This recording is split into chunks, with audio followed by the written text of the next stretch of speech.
ഐവ silks, Kasaragod, Kanhangad, Mangalore. ഒരുപക്ഷേ കോൺഗ്രസിന്റെ ഏറ്റവും മികച്ച പദ്ധതികളിൽ ഒന്നായേനെ ന്യായ് പദ്ധതി. 2019 ലോക്സഭാ തിരഞ്ഞെടുപ്പിൽ വിജയിച്ചു കഴിഞ്ഞാൽ രാജ്യത്ത് നടപ്പിലാക്കാൻ പോകുന്ന ആദ്യ പദ്ധതിയായിരുന്നു ന്യായ് പദ്ധതി.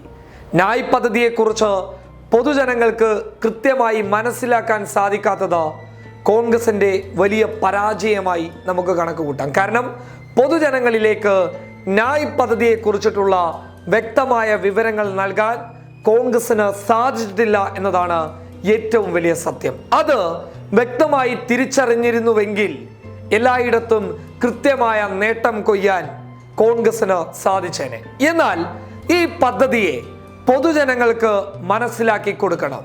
രാഹുൽ ഗാന്ധിയുടെ സ്വപ്ന പദ്ധതിയാണ് ന്യായ്.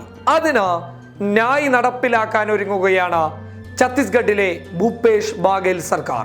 ഭൂപേഷ് ബാഗേൽ സർക്കാർ തീരുമാനിച്ചിരിക്കുന്നത് ഏറ്റവും സാധാരണക്കാരായിട്ടുള്ള 20%, അതായത് ഏറ്റവും സാധാരണക്കാരായിട്ടുള്ള 20% കുടുംബങ്ങൾക്ക് 72,000 രൂപ വർഷത്തിൽ ലഭിക്കാനുള്ള ഒരു സാഹചര്യമായി ന്യായ് പദ്ധതിയെ മുന്നിലോട്ട് കൊണ്ടുവരികയാണ്. എന്താണ് ന്യായ് പദ്ധതി? 6,000 രൂപ സാധാരണക്കാരായിട്ടുള്ള കുടുംബങ്ങൾക്ക് ഒരു മാസവരുമാനം ലഭിക്കണം. ഈ 6,000 രൂപ ലഭിക്കുന്നില്ല എന്നുണ്ടെങ്കിൽ 6,000 രൂപയിലേക്ക് ആ കുടുംബത്തെ എത്തിക്കാൻ സർക്കാർ സഹായിക്കുന്ന ഒരു പദ്ധതിയാണ് ന്യായ് പദ്ധതി. അല്ലെങ്കിൽ ഏറ്റവും സാധാരണക്കാരായിട്ടുള്ള കുടുംബമാണ് എങ്കിൽ അവർക്ക് മാസം 6,000 വെച്ച് നൽകാനുള്ള ഒരു വലിയ തീരുമാനം തന്നെയാണ് ന്യായ് പദ്ധതി. ആ ന്യായ് പദ്ധതി നമുക്ക് രാജ്യത്ത് നടപ്പിലാക്കാനുള്ള ഒരു ലക്ഷ്യമായിരുന്നു കോൺഗ്രസിനുണ്ടായിരുന്നത്.